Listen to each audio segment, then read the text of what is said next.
Imagine waking up in a monochromatic world that seems to defy logic and constantly tries to kill you.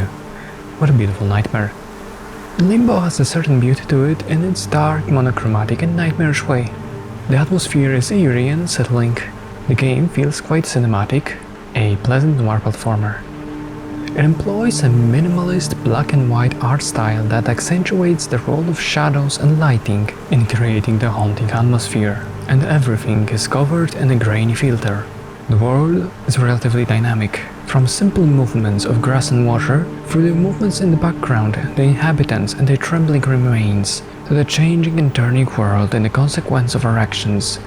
The lack of music, or extreme subtlety of it, gives way to silent and ambient sounds which enhance the whole mood and are aimed at constantly keeping you on edge. Another thing that keeps you on edge is a continuously changing environment full of challenges and lethal dangers. But how lethal are the dangers of Limbo? I'm glad you asked.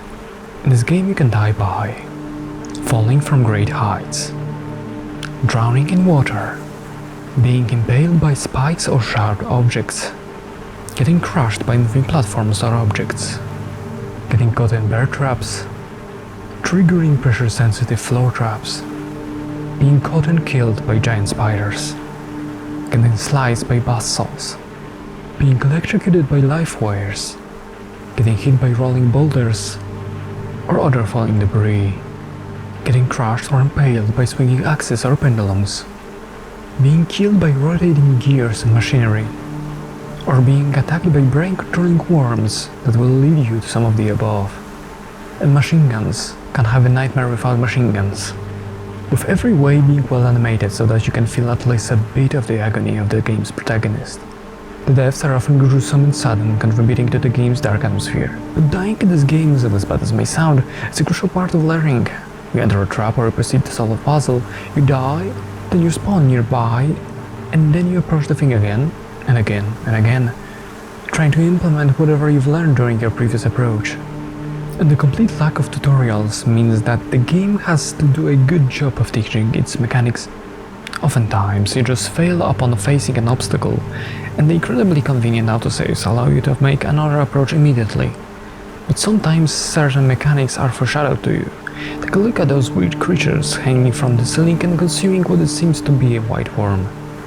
Right now you can't interact with them, but later you will be attacked by one of those worms, and this little event shows you how to get rid of them.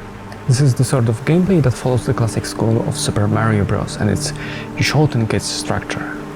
The game constantly introduces new locations with new traps and new puzzles with very good implementation of physics. You're going to get acquainted with things like conservation of momentum, fluid mechanics, electricity and gravity. And every location explores not only the interesting artistic vision of its authors, but also an element of fear, phobia. The infamous spiders, people, traps, falling, drowning, electrocution, parasites and darkness of course. And machine guns. Machine guns are quite scary. It took me a bit more than 2 hours to complete the game with many deaths, but the speedrun records are around 35, so the game is quite short. But it definitely doesn't waste that time. You can replay the game in order to look for all of the Easter eggs, which unlock achievements and the secret level, or to speedrun the game, or to complete it in one cold rainy evening just for the vibe alone. And short playtime is just a result of the natural limitation of a tiny indie studio. Not to mention that the dollar per hour exchange is usually not a good factor when it comes to judging a game's value, although you won't spend much on it. Goodbye. Wish you many sweet nightmares.